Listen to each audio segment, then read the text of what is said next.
Good evening. I'm Patrick Nelson. I'm the Executive Director of the Canadian Association of Physician Assistants. I have been doing this since 2014.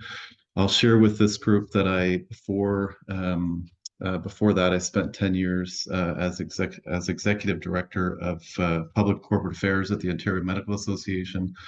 I often joke that that's where my gray hair comes from. But thank you so much for making the time for us this evening. We're going to try to stay to our 1 hour limit. I want to thank Doctors BC for their partnership in hosting this and pulling this together. I want to call out Lisa Stewart, our board director for CAPA, BC board director for CAPA, who's done a ton of advocacy work. I want to thank Christy and Mohammed, CAPA staff, for helping to pull this together and for all the things that they do. And I think I'll call out Dr. Josh Greggain, who's been a fairly vocal supporter for PAs, in particular in BC. And we'll hear from him later. So with that, I'm going to just walk through a little bit about the PA landscape across Canada. I'm going to be really quick. I'm going to pass it over to Lisa to share a little bit what's happening in BC. Next slide. So PAs, it wasn't so long ago, PAs were only practicing in Manitoba, Alberta, Ontario, and New Brunswick. Over the last 3 or 4 years, we've certainly seen a boom across the country.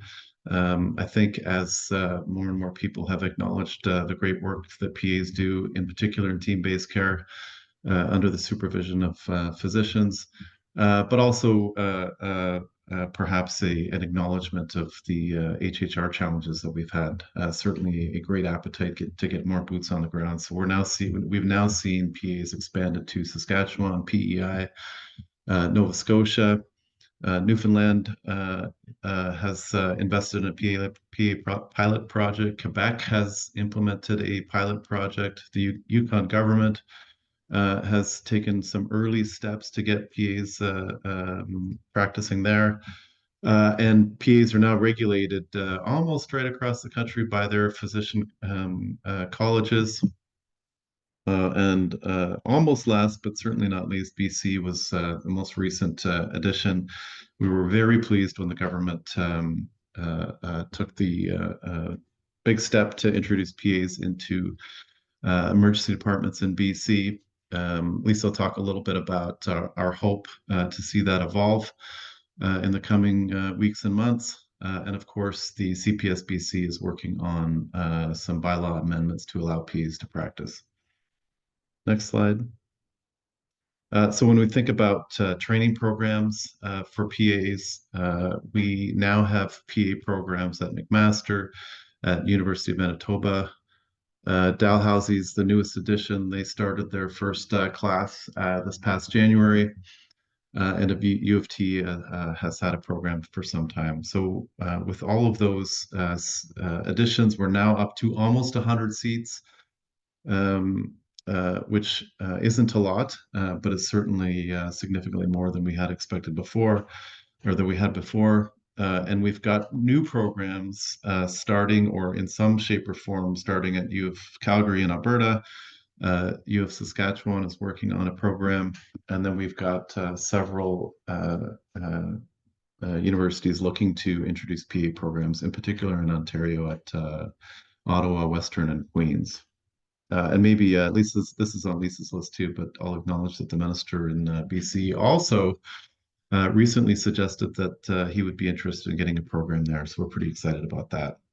I won't spend a lot of time on how PAs are trained because, of course, I am not a PA. Lisa's going to talk a little bit about PA training.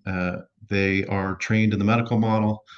PA programs are accredited by Accreditation Canada. That follows almost a decade of being accredited by the Canadian Medical Association. Of course, it's a 2-year program. 1 year of that is didactic training. And obviously I'm biased, but I don't think there's a health professional that you can make with the kind of scope that PAs have in 2 years.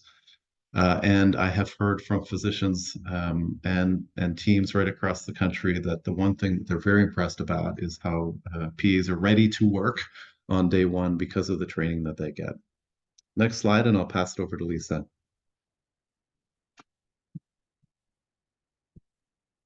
Thanks so much, Patrick. So it's certainly an exciting time to be a PA in Canada. Um, you'll see from the examples that our out of provinces guests provide that PAs can work in a multitude of various settings. Yet what is remaining constant is that we work collaboratively with health professionals in a team. Our role is that of a physician extender, working within a physician's scope of practice with negotiated autonomy to practice medicine at the discretion of supervisory physicians. The next slide. The PA-physician relationship is fundamental to the PA role. When this relationship initially begins between a supervisory physician or physicians and a PA, there's more direct supervision, side-by-side activity, and physician-initiated education. It requires an investment from the physician into the practice of a PA. As familiarity and trust is built with the PA skills and with a PA's understanding of their supervisory physician's treatment approaches, they begin to work more autonomously and with more indirect supervision. In BC, this direct supervision is mandated for specific tasks in emergency rooms, but there will be room for a PA to become more autonomous, provided a physician is on site. This requirement that BC has for physicians to be at the same site as a PA is a different approach that has been taken from elsewhere in Canada. However, this is a starting point, and the PA profession will continue to grow in BC, and CAPA will continue to advocate to expand this scope. This physician PA relationship is also formalized in a contract of supervision, a practice agreement that a PA has with all their supervisory physicians. And a quick note about liability. A supervising physician is covered by their Canadian Medical Protective Association liability insurance plan when working with a PA. The next slide. In Canada, PAs are required to have a national PA license to practice. This license is called CCPA, a Canadian Certified Physician Assistant. And this certification is administered and maintained by PAC, the Physician Assistant Certification Council of Canada, which is an independent council of CAPA. The US has a similar certification called PAC, or Physician Assistant Certified. For a PA to maintain their license, they must obtain 400 plus credits in continuing professional development over 5 years and 40 plus credits annually. The framework we use to track our CPD is the Royal College Main Port ePortfolio. Next slide. In September, the BC government announced their move to introduce physician assistants. And if we fast forward to today, Island Health is actively recruiting up to 5 PAs for the Saanich Peninsula Hospital Emergency Department. The health authorities are working to identify priority PA opportunities. Each health authority will initially be choosing one emergency department site. CPS BC has recommended for each of these sites to recruit a minimum of 3 to 4 PAs to establish a local community of practice. CAPA had a PA Advocacy Day at Legislature on April 11th, and we are very pleased to have the Minister of Health speak. In health estimates debate, Mr. Dix mirrored the remarks he made to us, which is that there's active exploration of a PA training program here in BC. So as Patrick mentioned, we're very excited about this and eagerly awaiting BC PA training program updates as this project progresses. And I want to conclude by extending my gratitude and acknowledging that the Ministry of Health, CPS BC, the health authorities, and numerous others, including yourselves, are learning about this profession and are accomplishing a lot in a short period of time. Your presence here tonight underscores the importance of collaborative engagement as we navigate the landscape of healthcare here in BC. And I hope that the insights and experiences shared tonight play a role in shaping the future of the PA profession in our province. Thanks so much, Lisa. Really appreciate that update and all of your advocacy work in BC. Next slide. So we have pulled together 3 teams to share PA and physician teams to share how they're working together. So I'm going to pass it one by one over to each of them. I'm going to start with the with emergency medicine and our past president, Kevin Dixon, and Dr. McKay. Over to you. Hi, everyone. Hello, everybody. Yeah, I'll let Faye go first. Thank you very much for having us. We're excited to be speaking. Yes, I would echo that. So we're going to explain what we do in Fredericton's emergency department with the PA program, the benefits of our program, and then some important points about it as well. So our PA program began in 2011, and initially the PAs were seeing the lower acuity CTAs 4s and 5s, but over time the needs of our department have changed, and so now the PAs regularly see CTAs 2 to 5 levels with a focus on level 3 patients. And the PAs select their own patients from the waiting to be seen stack of charts based on the probable time those patients are going to require. And Kevin is going to elaborate on that more. The PA sees the patients on their own, but not as independent practitioners. As Lisa said, they're an extension of the emergency doctor. And that makes us physicians and the department much more efficient. And then periodically throughout the day, the PA will come to talk to one of us emergency physicians who are on shift to discuss cases and review charts and get signatures on the charts. So the PAs are hugely positive in our department, and working with them has been 100% positive for me. Our goal as a department, like all emergency departments, is to provide timely, safe, and high quality medical care to each patient who comes in. And PAs truly help us to do that. So we find that they're very effective team members. They improve the department flow. And by doing so, they allow more timely care for all of our patients. With the PAs working, the physician workload and the cognitive load are decreased. And this allows better care of all of the patients that the physicians end up seeing. And it decreases physician stress, exhaustion, and burnout. For patients, we see shorter overall waiting times, shorter length of emergency department stay, lower bounce back rates, and we see fewer patients leaving without being seen, which often results in them returning even sicker than they were. And so we're getting better patient care and outcomes.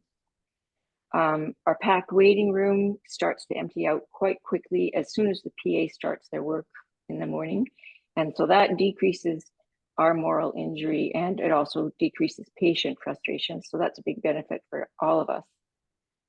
PAs are also another team member available in a crisis in the department that puts us into overload. So if we get a number of different complicated critical patients or trauma patients at one time, the PAs can come and help. So they are increasing our surge capacity as well.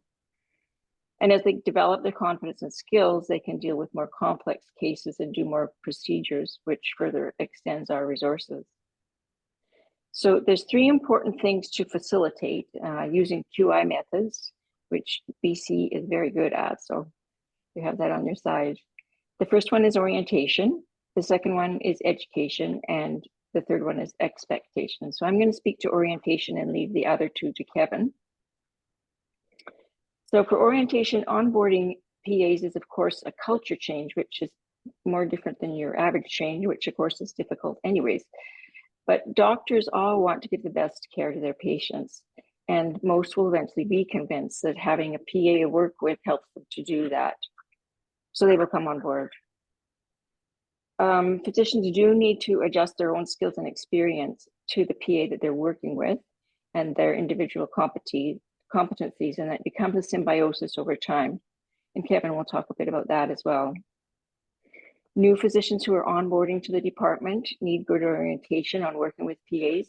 I certainly had never worked with one when I arrived here from BC, and so it was a learning period and took time to adjust.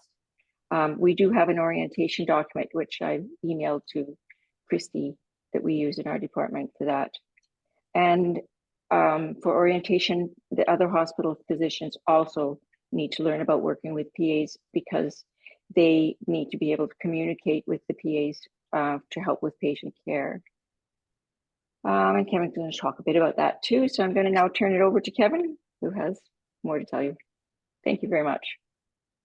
Thanks, Dr. McKay. Thank you very much, everybody. First of all, congratulations, British Columbia, on moving forward with integrating physician assistants. It's not a new concept, and it's well proven in other provinces. It's worked well in other places. It's going to be of great benefit to you as well. But it is a little bit of work. I mean, integrating PAs into an emergency department specifically can take some time and effort. But as Dr. McKay points out, it will have a tremendous impact. I thought I'd focus on real practicalities. So for example, in the emergency department, my supervisor is our chief, Dr. Krishna Pulchin, but I almost never work with him. I work with the almost 30 different physicians that rotate through as full-timers, part-timers, and locums. And that forces me to learn to work with each individual physician in the department, learn what their expectations are and how I can practice under their supervision. So what I would say to you is plan to start out your PAs with a small group of full-time physicians so that the PAs and the physicians understand the PA role in the department. The duration of the orientation should really depend on PA experience, and specifically in emergency medicine, and their progress through the orientation. And the goal should really be to develop a delegated autonomy. Like, can the PA be trusted to work on their own? Are they going to bring critical patients or uncertain patients or high risk patients to their supervisor for review? And that will lead, the ongoing discussion with supervisors will build trust and give the PA the ability to work autonomously. PAs should always be checking in with their supervisors for higher risk patients, or as an example, more intense imaging. One of my practices, I don't order CT angiography without talking it over with my supervising physician. Now the radiologist will do it if I order it, but I want to make sure I reviewed that with Dr. McKay or whoever my supervisor of the day is. Do they agree with my assessment that that level of imaging is required? Having these kinds of discussions are what builds the trust that makes having PAs worth having in your department. And we are integrated in the department. We attend all meetings where we have a vote on group decisions. We attend M&M rounds. We attend education. Sometimes we teach. Mostly we get taught. But we're fully integrated in the department. At the Fredericton Emergency Department, physician assistants select patients based on a number of factors, including individual skill sets, patient stability, and individual scope of practice. Where we work, our treatment area is usually, there's a single licensed practical nurse. So bringing a patient into our treatment area with unstable vitals isn't very safe. If a patient becomes unstable in our treatment area rather, we transfer them elsewhere in the department where they can be better monitored. If we're employed in acute care or the ambulatory care setting, then by all means, a PA is capable and has the experience to work on those patients. Sometimes it's important to deal with the consultant group, not deal with them, but discuss with them what their comfort level. For example, locally, the OBGYN group does not want PAs to see pregnant women in the second or third trimester with vaginal bleeding. And that represents an exclusion, a formal exclusion from the patients that we see. Another good example is PAs are not expected or probably shouldn't see bounce backs to the emergency department. And I think that makes sense. With time, experience, and supervision, PAs can see a wide variety of patients at different triage levels. But the PA has to work and will work to the limits of their supervisor. For example, I'm quite comfortable with procedural sedation for adults and children. But if tomorrow when I go to work, I work with a new physician in the department, then my comfort level doesn't equal independence. I will discuss the case with that physician. They may wish to do it themselves. They may wish to observe me do it, or more than likely, they'll provide valuable advice based on their experience. but I don't transfer any independence under that physician and expect them to sign off on my chart or agree to that plan. That's a discussion point for us. Moving forward, as you integrate PAs into your emergency departments, I would encourage you to reach out to local pharmacies, describe their practice so that they're aware that a different kind of provider is going to be writing prescriptions. This will help prevent any confusion in the early parts of the rollout of the program. We collaborate nicely with the community pharmacies now. Again, similarly, discuss expectations with local consultants. At the beginning of the program, we routinely discussed all cases with our supervisors before contacting a surgeon or a consultant. Over time, we've built trust with general surgeons, orthopedics, internal medicine. And this is not really usually necessary, simply because we have a working relationship with these folks. I think I'll stop there and leave time for questions or the other speakers. Like I said, my goal was to speak on practicalities of rolling out PAs in emergency departments. I hope that was helpful for you. Thanks. So I didn't say it at the outset. So if you have questions, please type them into the Q&A and we will get to as many as we can following the sort of formal proceedings, I'll call them. Extra thank you to Kevin and Dr. McKay. They are calling in from the East Coast, and I think it is almost 10:30 there. So thanks for making the time for us. Over to primary care and to Stephen and Dr. Goldberg. Stephen, would you like me to go first, or?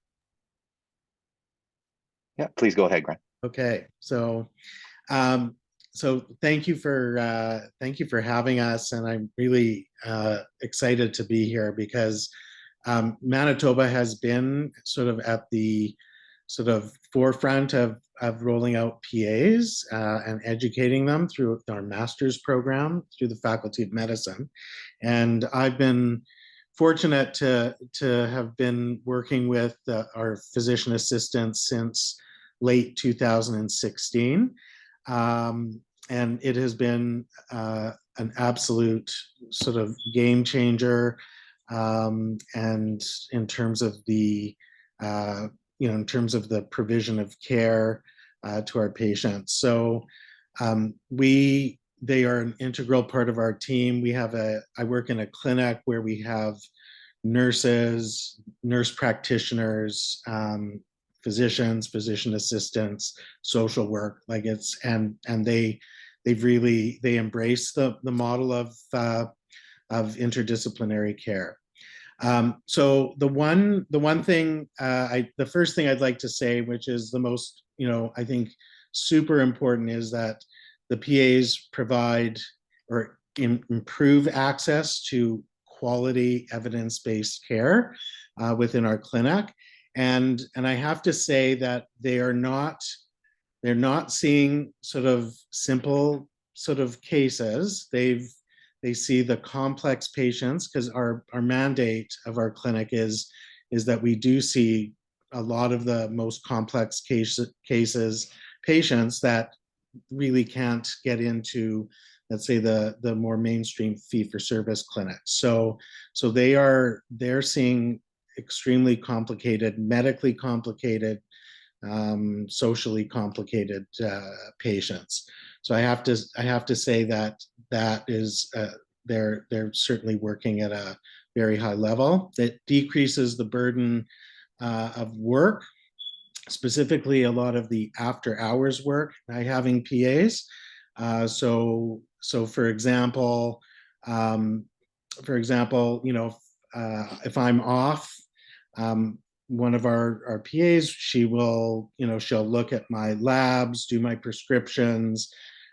She'll come into my office and take forms and complete forms.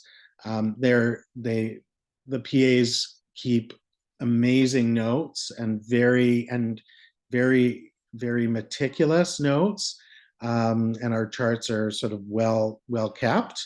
And so, which is really important in terms of the communication. When I open a chart of a patient that's part of my panel that the PA that I work with has seen, I have no questions about where I come in if I'm seeing the patient the next time. So that is that, and that's important for the continuity of care, because I think that it has been, my experience is it has been relatively seamless, and patients really get to know that this is the team, and we are interchangeable.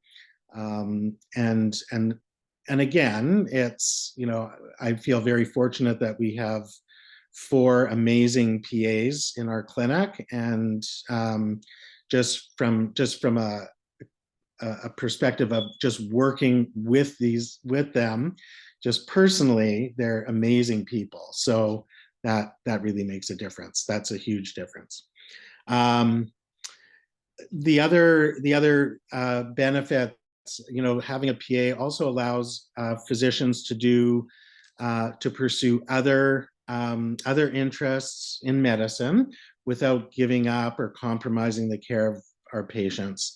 One of our docs works in palliative care every second week, and when he's not around, one of our PAs who's on the team that I work on just basically takes over, and so patients are seen, and it's very seamless. And the physician doesn't come back to hundreds and hundreds of documents. I mean, when I'm off, I don't come back to tons and tons of work, and that's huge, because I used to come back to 400, 500 documents if I was off, and it was just like, where do I begin?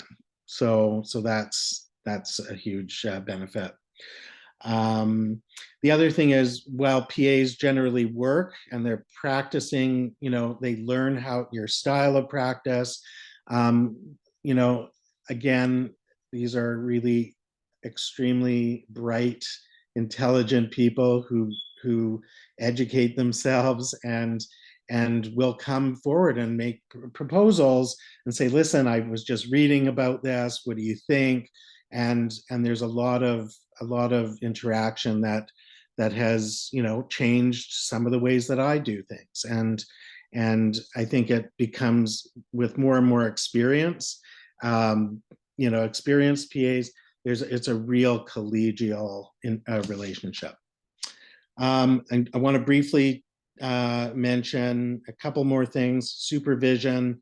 So we've again, at the beginning, as was Dr. McKay mentioned, at the beginning, when you're working with a new PA, it does take a little bit more work. You're reviewing patients. You probably will go in and verify certain things, because it's about building trust and really getting a sense of where the physician assistant's comfort level is and their skill level.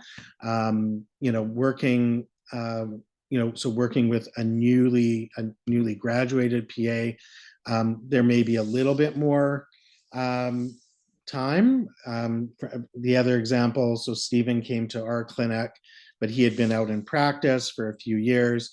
It was very clear that the learning curve for me working with him was different. But again, it's learning what I like to be consulted on, or the way that I do things. So I think there's that piece, and it takes a little bit of time, but it certainly pays off in the end, definitely.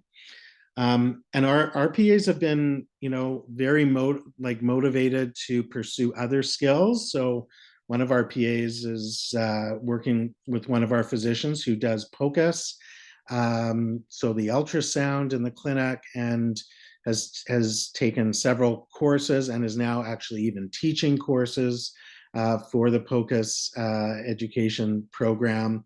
Another of our PAs has an interest in dermatology. She was the first PA to do the dermatology course, and that has cut down on wait times seeing a dermatologist. she's amazing and very on the ball and a great diagnostician.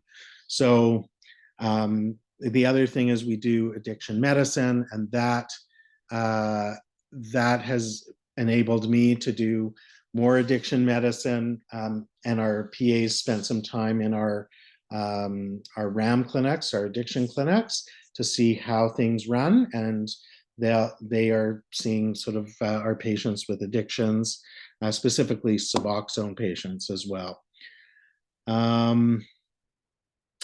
Yeah, I would say this has been I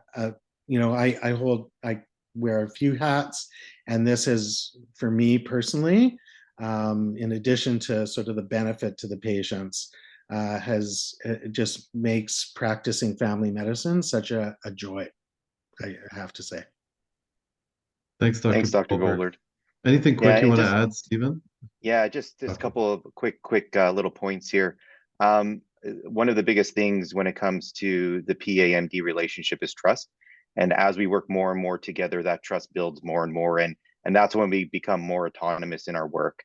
The other thing too is what I would highly recommend all physicians of BC is to look at how Dr. Goldberg and the team of Manitoba physicians have taken on the model and the idea of PAs. They truly use us to our full scope of practice, which not, again, only benefits our patients, it makes our jobs more satisfactory, and also the physician's jobs more satisfactory as well. There is a question there regarding NP and PAs, Patrick, but I guess we'll just save that one for later. Yeah, if that's okay. And we will come back For to sure. those for sure. I just want to make sure we Great. get through our formal agenda. So thank you, Dr. Goldberg. Thank you, Stephen, and prepare yourselves because there's a little question there coming your way. Over to Arthi and Dr. Latham in Scarborough. Hi, Warren Latham, Chief of Orthopedics at Scarborough. Scarborough, if you don't know, is the largest community hospital in Ontario. We're 3 sites. We're a tertiary care center for spine surgery and have one of the largest dialysis units in the province. So a fairly high acuity care institution. I think you've heard a lot tonight about the utility of PAs, and there's obviously a lot of support for PAs. We've just become so accustomed to PAs functioning in our day-to-day lives that we don't even really think about it anymore. And I think you've heard a lot about the practicalities of introducing PAs into practice, as well as the functionality of PAs within the day-to-day work environment of both primary care and emergency medicine. I think maybe Scarborough can provide you with an example of what the future can look like when you start to really integrate PAs into your program and think about what are the opportunities in terms of processes and pathways that you can put into your hospital for better and safer and more efficient patient care. If you guys could just put on our first slide, that'd be great. So our PAs are functioning with us on a day-to-day basis. They're in the operating room. They're seeing patients in the emergency department. We're having them function within administrative pathways to create better and more efficient patient care. They're in our outpatient offices, and they're working with us on quality improvement projects. Really, they're essential function of our 3-site trauma room. So we have all 3 institutions funneling all of our trauma orthopedically into a daytime trauma room, 1 site, and that wouldn't be possible without day-to-day activity from our PAs, seeing consultations, reviewing them with our staff doctors, doing the important parts of making sure patients are moved between sites so that they can get quick and efficient care. They don't have to wait after hours like many institutions have their orthopedic practices do. And we find that this is a really satisfactory model to really help our patients speed through our hospital system, and it saves us a significant amount of money, obviously, on beds on a daily basis. So one of the quality improvement projects we started is actually an orthopedic navigation program. And Arthi and I actually started that program together from the ground up. We literally sat one day on a whiteboard in an office and plotted out how we would move patients through our system from our emergency department and from our Scarborough Family Practice Network urgent care referrals through EOcean, through our fracture clinics that are located across 3 sites, 20 different orthopedic surgeons, literally seeing a couple thousand visits a week, how we would make that more efficient in terms of, getting patients to the right specialty at the right time. So I'm going to have Arthi just walk you through some of the steps of that process. and how she was involved. Next slide, please. Thanks, Dr. Latham. So I'm Arthi, physician assistant. I started off in emergency medicine and then transitioned into ortho. I got some experience working in inpatient, covering one of my colleagues' mat leave, and then Dr. Latham had mentioned this Ortho Navigator project, something that I noticed as a PA, where referrals were coming in through Emerge, but we could potentially streamline them and expedite surgical cases. So just a brief overview of the Ortho Navigator project. It's essentially introducing a PA with clinical background, both in Emerge and ortho, to serve as a centralized coordinator to triage the referrals coming from the emergency department into the fracture clinic. And we actually increased accessibility with getting direct referrals from primary care providers in the community as well. And they were through different platforms, as you can see on the right-hand side. And this basically would serve as the Ortho Navigator will triage based on the urgency. So as I mentioned, expediting the surgical cases and also subspecialty of the 20 orthopedic surgeons. So some of them specialize in upper extremity, some in lower extremity. Dr. Latham specializes in foot and ankle. So the referrals would go in to the appropriate provider and patients will get seen in a timely manner. So the next slide will cover some of the benefits we've seen with adding a PA in Ortho Navigator as well as inpatient. Over to you, Dr. Latham. The biggest excitement for me with the navigation program is I no longer have to see any upper extremity problems. I can only focus on foot and ankle, which is the only thing I know anything about at this point in my career. In our system before, we would have, a person show up in my clinic with a clavicle fracture or a shoulder fracture. They would spend 5 to 7 days waiting for that appointment from their initial emergency department visit. And then they would be re-referred from my clinic to one of my colleagues, potentially even another 5 to 7 days later, and then wait for their surgery. So we've eliminated all of that wait time for our patients through our navigation process. And, without Arthi and her skill as a PA from the emergency department, understanding how their process works, as well as, sort of learning everything that she needs to know about orthopedics, we really wouldn't have been able to be as successful as we are with this program 1 year in. The number of referrals, if you build it, they will come as a true idiom. We have expanded the number of referrals that we've gotten into our fracture clinic because now we have created an easy button for our emergency department physicians, so they no longer have to wonder, how they're going to get patients into clinic, when those patients are going to arrive in clinic. It's all managed internally through our division, through our navigation program. And we're seeing all the benefits of that in terms of expedited time to the waiting room, to the operating room, for our trauma patients as well. We also have looked at other processes within our hospital where we could see efficiency. We came out of the pandemic understanding that we had to do things differently, and we actually launched this back in 2020. We actually launched a same-day surgery program.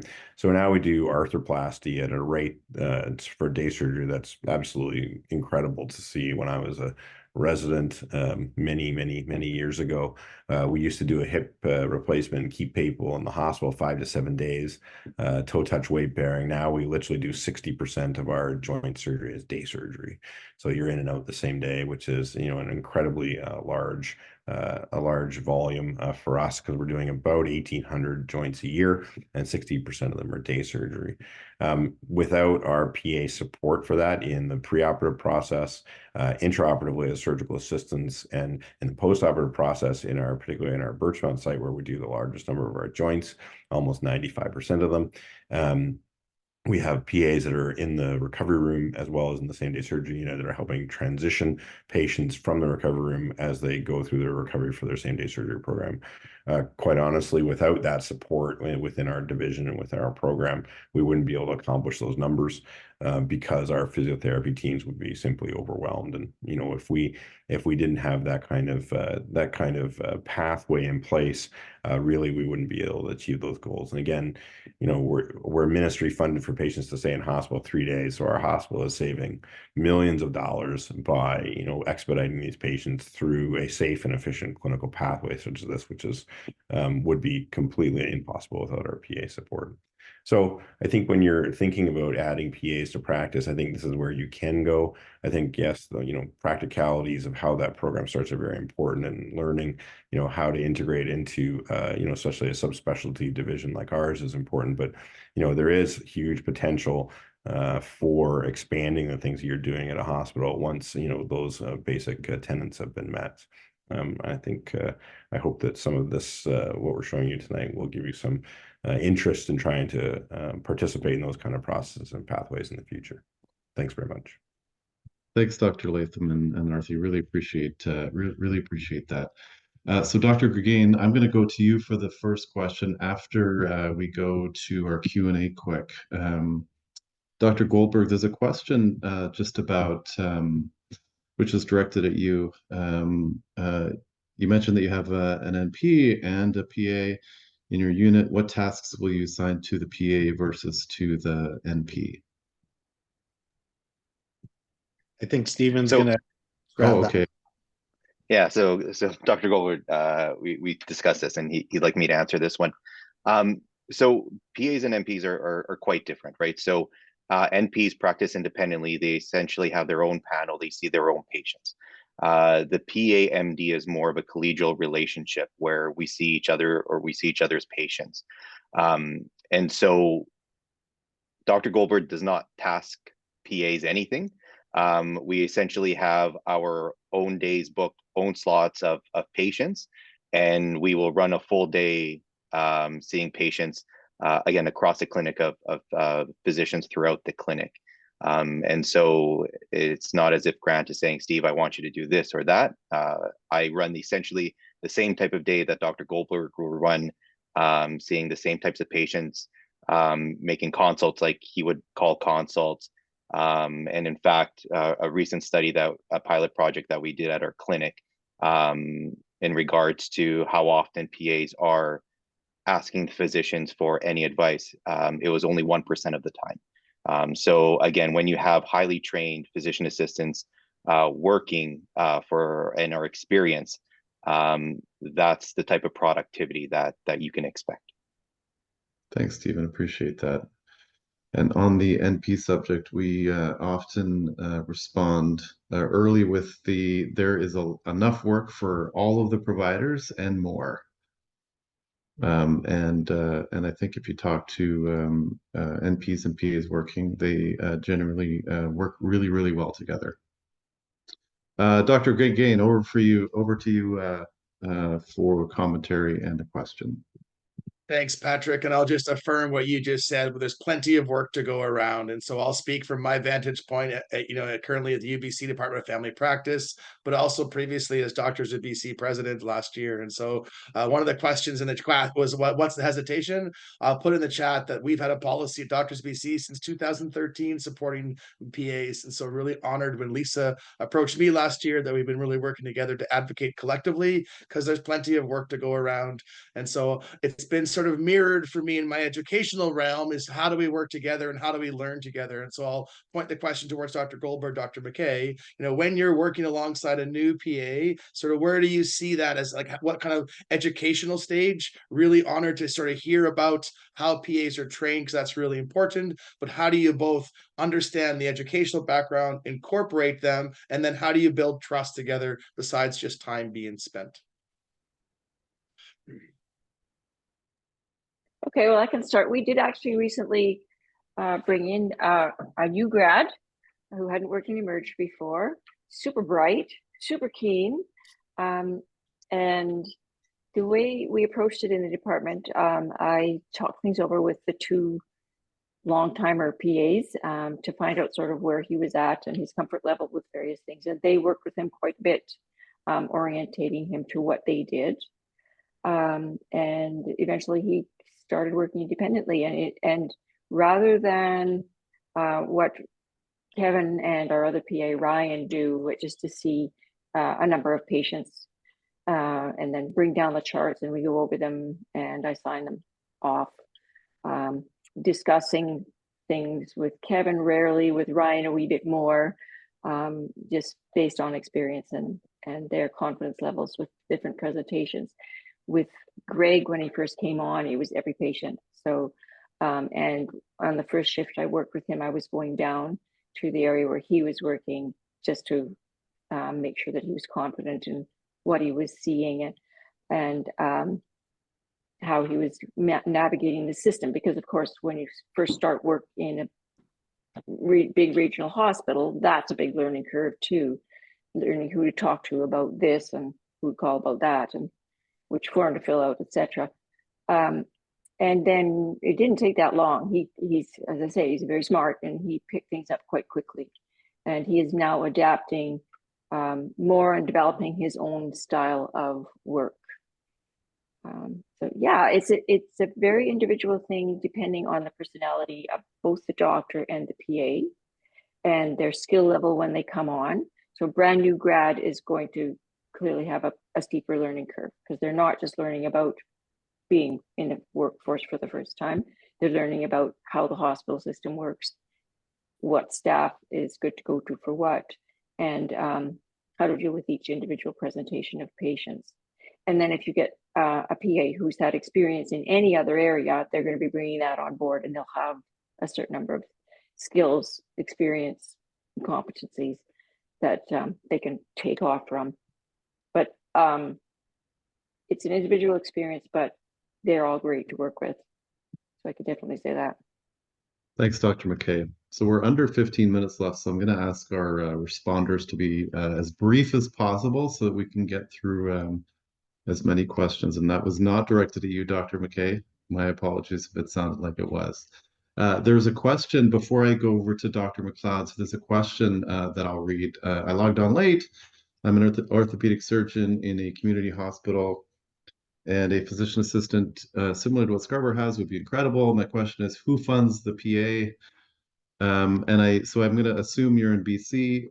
So I think there's two answers to your question. The first is, unfortunately, the province has only moved to allow PAs to practice in emergency medicine. I believe they are funding those positions directly through the hospital. So you would be unable to hire a PA just yet in orthopedics. There are several models across the country as far as payment models. Generally, the provinces are funding them in some shape or form. There are other models which I won't get into, but certainly one where we have been advocating for governments to allow physicians to bill for delegated work. So I would be happy to talk about that offline if you want to contact me or work through your Doctors BC, because I know they have that report as well. Dr. McLeod, do you want to take Hi, Kevin, give us the next you question? can hear me okay? We got you. Perfect. Yeah, I mean, just quick question, but slight bit of background. I mean, I have a very busy practice. I'm in North Vancouver most of the time, but also up in Yukon, and they don't have any real other internal medicine care up there. So I'm up there 3 days a month, but there's a huge need when I'm not there to triage things or do things that I'm just not physically there to do. And even in my practice in North Vancouver, it's so busy and overwhelming now. Our internal medicine group is finding that we actually really need help, not just to prevent our own burnout, but actually just for patient safety. Like myself, I've got around 8,500 to 9,000 active patients. Probably 40% of those patients have no other primary care attachment. Typical busy day, I should be seeing 20 people in the office. I see 60. I don't want to do that. It's just very chaotic. And even on call now, it's usually sort of 20 to 25 new consults per 24 hours. So it's very busy, and having a PA there would be incredibly helpful. I guess my question sort of follows up to what you were just talking about. Like, what are the different payment models? Because, I'm predominantly in a fee for service payment structure. I would hire a PA right away if I could, and they were licensed. Or licensable in BC, but like, what are the different models across the country that you guys have seen work? I don't know who's the most appropriate to answer this. I certainly can expand a little bit on what I shared before. So in most provinces, the province is the funder of the PA position. That is true in BC, Manitoba, Alberta, New Brunswick. I think it's true right across the country, save and except for Ontario, where the institution is charged with finding funding within their global envelope. So hospitals are certainly hiring lots of PAs in Ontario. And then family health teams in Ontario provide funding for allied health providers that are on a list. So PAs are included on the list along with dietitians, NPs, who am I missing? Nurses, RNs, etc. And the family health team is sort of charged with putting forward a submission as to what the profile of their community is and what the best health provider would be. There's certainly lots of PAs hired in Ontario through that. Capitated models where the family doc is receiving an annual stipend of some sort conceivably allows the family doc to grow their roster size and then therefore pay for the PA. And again, we commissioned the Conference Board of Canada to do a study on what a billing model, sorry, a delegated billing model would look like. So it's a fairly high level report, but there's really good information in there. I think that's useful. And we have started to do that advocacy work across the country. We're heavily reliant on medical associations because, of course, medical associations are the chief negotiator when it comes to physician fees. But we do think there's a model there that would allow, in particular, fee-for-service docs to hire PAs if they were allowed to bill in some shape or form, even at a discounted rate. To hire PAs. So I have been banging this drum for a long time. I'd be happy to talk about it more, but I don't want to spend too much time on that particular subject. But Dr. McLeod, I'd happily get on a call with you and talk about that. There's another question in the chat that I will ask Kevin Dixon to answer. Is there truth to the question, are PAs like working with residents in terms of orientation, mentoring, and future practice? Kevin? Thanks, Patrick. That's a good question. I've been an advocate in the PA for a few years now, and a long time ago, I did describe PAs as a bit like being a resident. And then I stopped, but because it really didn't match. I'll explain why. At the early stages, absolutely. PAs are a bit like residents. We're learning. We're always under the doctor's license. We're always under the supervision of a physician. But after a few years, and I do mean years, we're better described as the resident that never went away, and so in some way becomes a resource and an asset.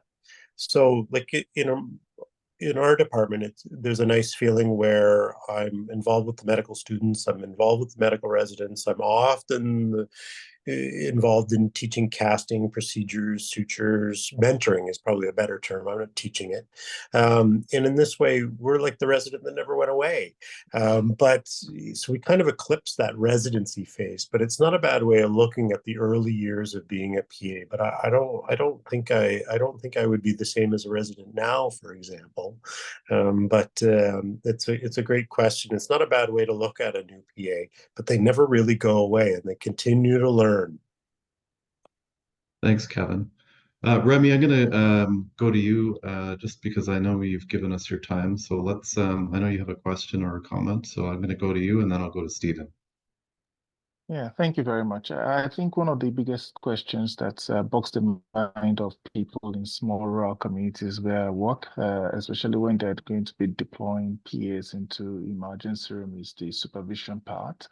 So what's the criteria from the college with regards to supervision? I know I was talking to Lisa. Are we going to be able to do the extensive thing where in Alberta they gradually, elongate the rope and supervision becomes a little bit much more less stringent, or is it going to be you must be 3 years post CCFP before you can supervise a PA?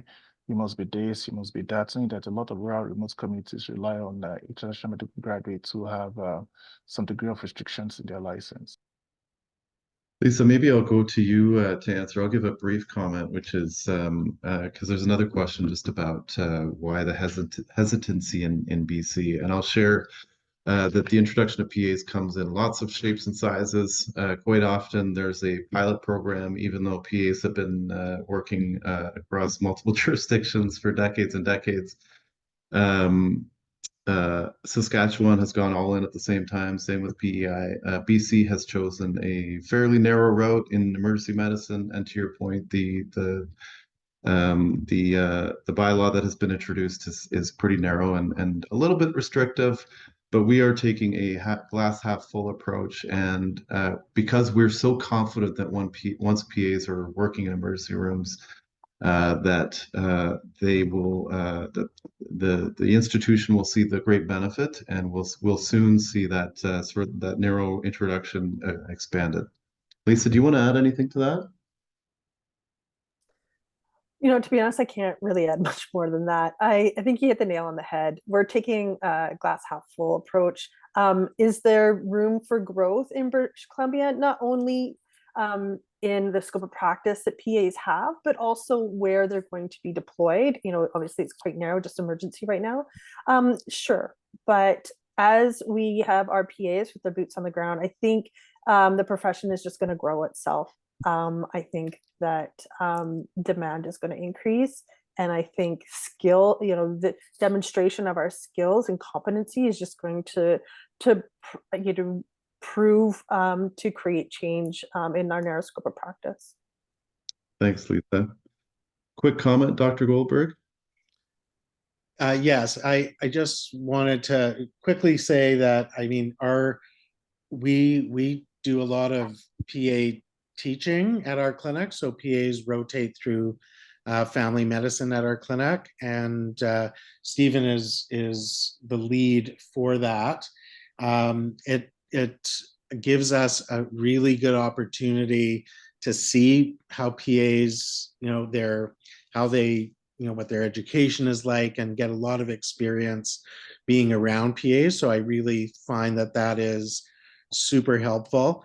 And our PAs are also, they precept our family medicine residents. I mean, they're part of our faculty of our, family medicine department, and they're also involved in precepting family medicine residents. So, but being in an environment like where we train PAs too, really helps us get a much deeper understanding of their training. So for those people that are, asked to take PAs to precept, it'll give you a really good understanding as to what their training is like, which is pretty impressive. Thanks, Dr. Goldberg. Stephen, I'm sorry, 30 seconds or less? I was just going to make a comment about the next question, if that's okay. Yeah, except we're down to our last minute, so please go ahead and For sure. So regarding complex patients, so as stated before, we see every patient of all complexities. Congestive heart failure, poorly controlled alcohol use disorder, anxiety, depression, you name it, we will see it. There is nothing that we cannot do that doesn't fall under the scope of the practice of the physician we work with. When you have a trained physician who's been working for a number of years, that autonomous practice increases quite a bit. And again, there is nothing that we cannot do that our supervising physician cannot do. We are trained as generalists. We are trained very well as generalists. And the more time that we are working in practice, the more competent that we get at what we do. So again, at this point in time in my career, again, there is no difference between what my physician colleagues will see and what I will see. Thanks for that, Stephen. I appreciate it.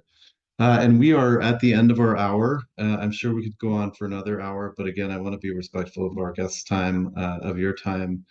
I want to thank Doctors BC again for partnering with us and helping us to pull this together. I want to thank our physician advocates, I'll call them, Dr. McLeod, Remy, Dr. Greggain. Thank you for making the time for us. We know you have busy schedules. I want to thank our PA and physician teams, Arthi, Dr. Latham, Kevin, and Dr. McKay, Stephen and Dr. Goldberg. Thank you so much for making the time for us, for taking the time to share how you practice.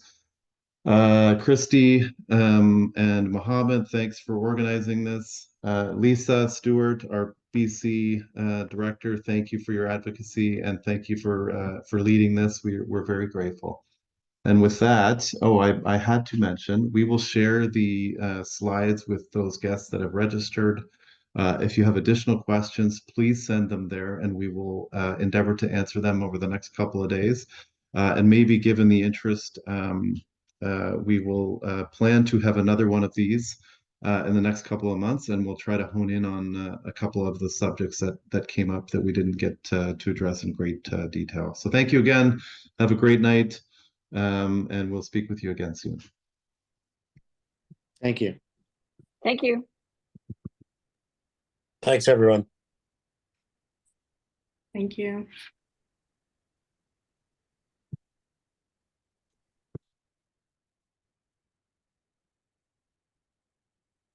Thanks, everybody.